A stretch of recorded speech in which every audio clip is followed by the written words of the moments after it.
স্থানীয় সময় বৃহস্পতিবার যুক্তরাষ্ট্রের ফ্লোরিডার কেপ ক্যানাভেরালে ইঞ্জিন পরীক্ষার সময় ব্লু অরিজিনের নিউ গ্লেন রকেট বিস্ফোরিত হয়। এই ঘটনা জেফ বেজোসের মহাকাশ কোম্পানির জন্য একটি বড় ধাক্কা হিসেবে দেখা হচ্ছে। কারণ হিসেবে উঠে এসেছে স্পেস এক্সের সঙ্গে প্রতিযোগিতায় পিছিয়ে থাকা অবস্থান কাটিয়ে ওঠার পরিকল্পনার বিষয়টি, যা আবারও অনিশ্চয়তায় পড়েছে।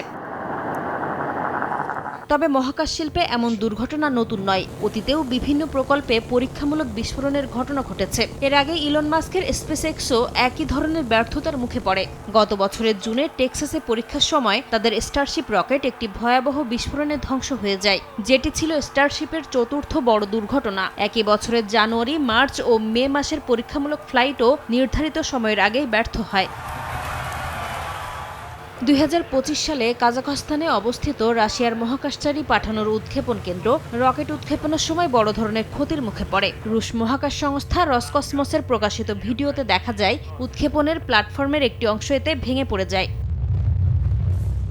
বিশেষজ্ঞদের মতে নতুন ভারী রকেট প্রযুক্তির উন্নয়নের ক্ষেত্রে ব্যর্থতা ও পুনর্পরীক্ষা মহাকাশ গবেষণার স্বাভাবিক অংশ।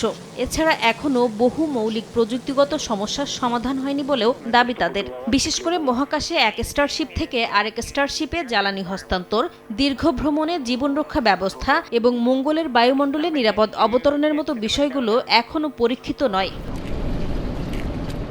তবে রকেটের গ্রাউন্ড টেস্ট বা উৎক্ষেপণের আগের স্থলভিত্তিক পরীক্ষার সময় বিস্ফোরণ ঘটলে সেটি সাধারণত মহাকাশ প্রকল্পের জন্য একটি বড় ধাক্কা হিসেবে দেখা হয়। গ্রাউন্ড টেস্টে বিস্ফোরণের পেছনের কারণ হিসেবে সাধারণত জ্বালানি লিক, ইঞ্জিনের ত্রুটি, অতিরিক্ত চাপ, সফটওয়্যার সমস্যা বা ভালভ বিকল হওয়ার মতো বিষয়গুলো উঠে আসে। সংশ্লিষ্টদের মতে একবার বিস্ফোরণ হলে ভবিষ্যৎ উৎক্ষেপণ সূচি মাস বা কখনো বছরের জন্য পিছিয়ে যেতে পারে।